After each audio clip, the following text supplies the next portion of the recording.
Welcome to the Atomic Impact Podcast. I'm your host, Jason Osborn, and on this podcast, we interview successful business owners for them to share atomic, impactful lessons that they've learned throughout the course of their business, share them with us that we can all learn together. As always, the show is sponsored by the LinkedIn Reverse Podcast Method, the new way established businesses are creating a reliable acquisition channel of conversations with their ideal prospects.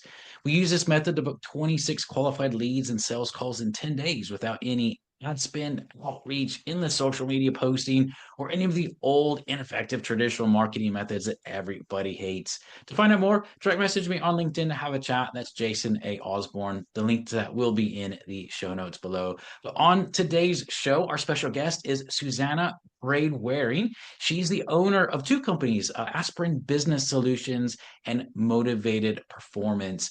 And she provides leadership and management development and team building, and also trains and credits HR professionals and coaches in motivation. So, Susannah, thank you so much for being on the show today. It's great having you here. I want to start off by asking you a question that I always love to start with, which is this. If you were able to somehow go back in time to when you started your very first business, but knowing what you know now, what would you do differently in the first 12 months? I think it's a great question, Jason. Thank you for having me on here as well. I think going back, I've thought this many times over the years. I think there's two things I would have liked to have done. Firstly, coming out of industry and my background, although I now do people development, leadership management, etc., I actually was a finance and HR director. So I had a very broad skill set. And when I stepped out of industry, I wasn't sure what my clients would want and who my clients would even be. So I think taking the time out and believing in myself to invest in a coach at that time to really clarify not just what do clients want, but what am I so passionate about that I will still be curious, driven, energized, 10, 15 years later, and we are now almost 20 years down the line from when I first started it. That would absolutely be one of them. And the second thing is, going back to the investment, is probably taking a year out to go and work for somebody else at a low salary, but in that field, and trying to learn what are all the things that I need to learn about this industry, because everything I have learned is from trial and error. And when you're working in some kind of echo chamber, it's so difficult to know, is it me? Is it them? Is it the offering? Is it the client? Is it the climate? Like, what is it? So going and working with somebody else, I would have learned a lot of lessons about all of those things, and that would have fast-tracked everything that I've done so far. Yeah, I think that one is a really interesting one, going back and either working for someone at a lower salary just to learn, or even going in for business and either working for free or charging really, really low just so you can get the experience, the confidence built up. It's one of the things that I work with a lot of clients on as well. But people don't like that. They just want to go in and make all the money. It's like, but you don't know what you're doing. You know?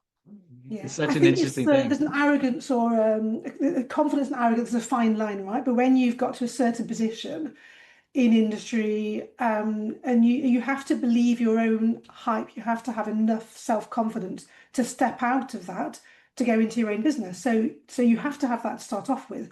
But it's then about being humble enough or having the guidance around you. There's something about going, actually, I am entering something brand new and I need to start from the beginning again. And I Yeah. don't know what I don't know. Yeah, it's really interesting. It reminds me a long time ago when I was a teenager. I knew a guy who was, well, it depends on which report you read. He was either a billionaire or at least worth hundreds of millions, one of the two. And he was looking to go into something new, and he ended up working for someone for free. And I know some people go, oh, we had the money to do that. But it goes along with that. He could have said, well, actually, I'm not going to work for you for free. I want something. But he's like, no. And they even offered him money. He said, no, I'm not. I'm here to learn this new skill. And that always really stuck with me, the humility of that. And just realized the phrase that I always like to say, it's like the more you know, the more you realize you don't know. Yeah, yeah.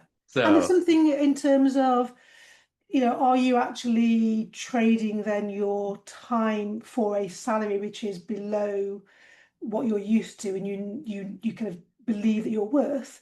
But if you can afford to, you're right, the deal can be on something else, right? The deal is actually I'm here to learn. So I'm willing to put the time in, the effort, the commitment to be 100% focused while I'm here. And the deal is that you are open book with me and you share. Whereas if you go to a salary, you're another employee, right? Yeah, But yeah, it's exactly. great, and again, to have the confidence to be able to say all those things. So, but there's a lot of skills that we learn when we're in business because we have to do because there's no one else to do them. Yeah, 100%. Well, as you've grown your business to where you are now, what's one of the biggest moving things, the things that move the needle the most in your business to help you generate clients, generate business, and grow that? Because I know it's different for everybody, and that can be a really challenging thing. I think it's so difficult, right? Because there are certain almost like waves that come along, whether that's from government funding or a kind of certain kind of client, and you ride that wave for a while, and it's difficult to know, okay, is this the right path or is this just a path that is opening up for Mm, me right now? So I think it's having gone through enough of those to know that bit around what am I truly passionate about, what do I believe in, even though there are so many competitors out there, because when we're looking, all we see is competitors, and of course we're doing that comparison thing. Um, the certainly digital, we went digital early. So I remember when COVID happened and everyone was moving on to Teams and Zoom. We'd been using Zoom probably for 8+ years before that. And that really helped with our reach, so the international reach, especially working with coaches internationally, but also mm, then putting things onto a digital platform. So we were creating digital products again, back in those days. And that was mostly led by motivation to actually partly because so for example in the accreditation day there are typically 2 days. Day one, I was getting bored of teaching the same thing. I didn't feel I was adding real value to everyone else as well. It was inconvenient for them. They were having to take 2 days out of work rather than one. So it made sense to put it onto a digital platform. So it was more because of driven by the business needs, the client needs, etc., than it was because the technology was there. Sometimes it can be tempting to do things because the technology is available rather than it being the right thing for the clients rather than the right thing for you in the business. yeah, That's yeah. been massive. We're really leaning into that now because we're very lucky that our eldest son, so we're a family business. We've just won Family Business of the Year locally, which is amazing. Amazing. And our eldest son started working in the business just part-time from about 14. But then when he then went off to university, he graduated during COVID. So I said, come and just be safe, work with us temporarily. And then 6 months later, I said, okay, actually, with your digital skills, his degree was in biology, but he's always loved computers. With the digital skills, we're now at a point where if you say we can pivot the business around the technology, put technology at the heart of the business, but if you go, we'd have to replace you because it would become so dependent on you. So we agreed he would stay for 3 years. That was about 6 years ago now. He's just become a co-owner of the business. So having digital embedded at the heart of the business is now not only enhancing capability, but actually driving the strategy. So that's another game changer. So I think there's a bit around going, what are you passionate about that you will always continue to do and talk about? And people can tell when you're passionate about it. Yeah. Um, Recognizing there are waves of when things come along and just adapting slightly to whether it's the wording, whether it's phrases people are using, whether it's um, funding opportunities or whatever it Mm. is. And then digital is really important.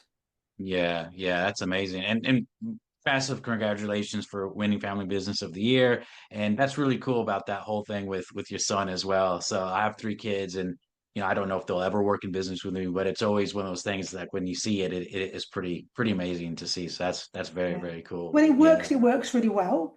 Yeah. And certainly like for our youngest son, there's no way, right? And I'm really happy for him and we support him in different ways. But Mhm. this is not what he wants to do. And it's about honoring the spirit in each of our children, whilst trying to keep them safe and all those other kind of things, right? Yeah, absolutely, absolutely. Well, one of the other questions I love to ask Susannah is around challenges in business because we all go through them. It can be a very lonely, isolating thing running a business. I often feel like the challenges we go through, we're the only ones that have ever gone through them. And so I like to normalize that by talking about it because if we can all talk about them, it makes it feel like, okay, I'm not alone in this. So, having said that, what's the number one biggest challenge that you've faced so far in your business? And it can be in any area, but what's the number one challenge you faced, and what's the lesson that you've learned from that? I think there are a few. I'm not sure that one is bigger than the other. They're quite different. So I think one thing about the isolation, I'm absolutely spot on, and one of the things that I do straight away is normalize people because when people realize it's not them, therefore other people are going through the same challenge, and we can solve each other's headaches. That's the reason behind the business name of Mm, Aspirin, is it's all those headaches that I tried to solve on my own when I was employed, sort of pretending that I knew all the answers and not sure who to go to. So that's the very antithesis of what I do now. It's all about collaboration.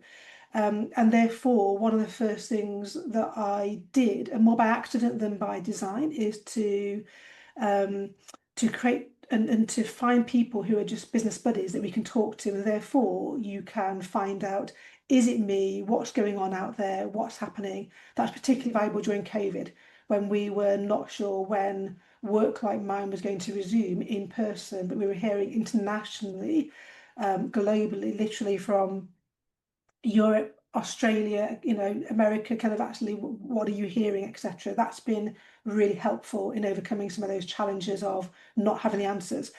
And I think in terms of the challenges, there's the everyday one. I mean, I set the business up when I was still employed part time. Then we moved 200 miles down to the south coast in England near Bournemouth. And I knew nobody, no one knew me. And that was a bigger challenge than I realised because all of that reputation, credibility, no one knew any of that.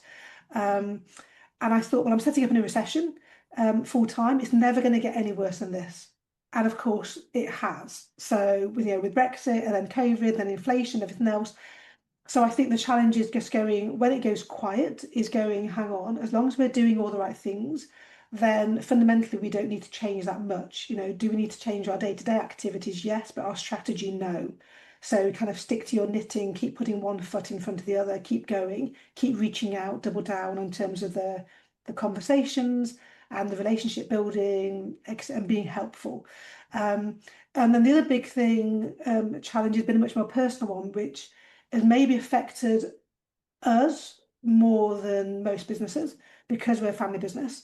But equally, I think that's also helped us thrive. And then that's when my dad had Alzheimer's.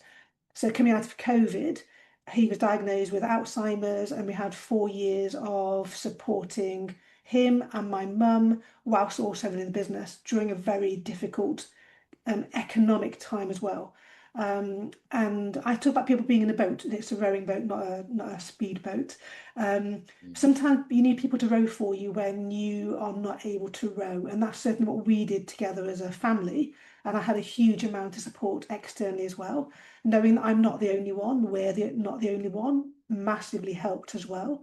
But I think it would have been, if any other kind of business, if we hadn't had the support from clients that we had, the relationships, the trust, the long-standing relationships, that could have, it could have been very difficult to recover from that.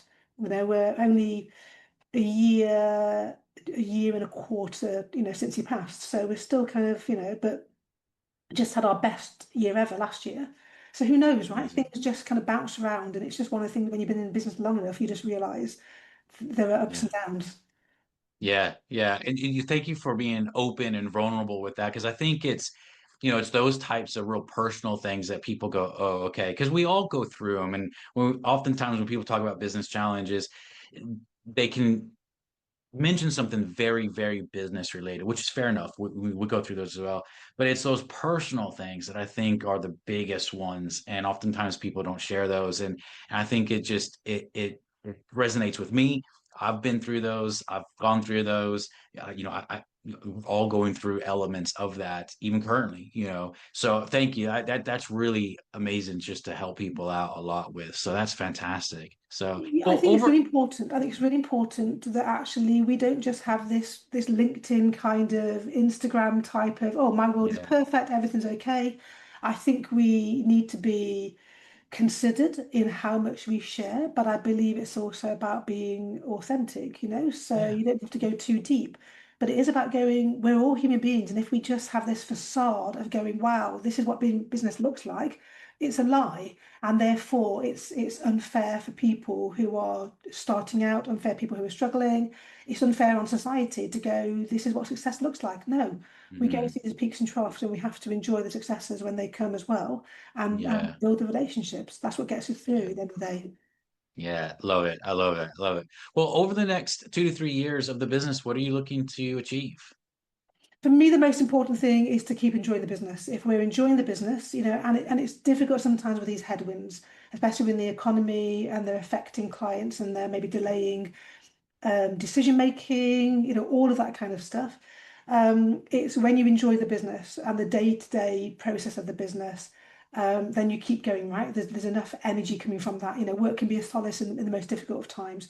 I've just written a book, so that's now, I sent it to the publisher, well, the editor last week, self-publishing, which is kind of the normal thing to do, but that's my first book called The Confident Manager. So I'm very, very pleased with that. Um, we're starting doing webinars as well for HR directors and professionals around Mm, motivation because, as you can tell, I'm passionate about motivation and the difference it makes when people understand what motivates them, what they can do about that. yeah. It empowers them, it empowers their managers to have conversations, the kind of conversations I used to avoid because I didn't have a clue what motivated my team. I didn't know what questions to ask, and I was a bit scared to ask them in case I didn't have that answered.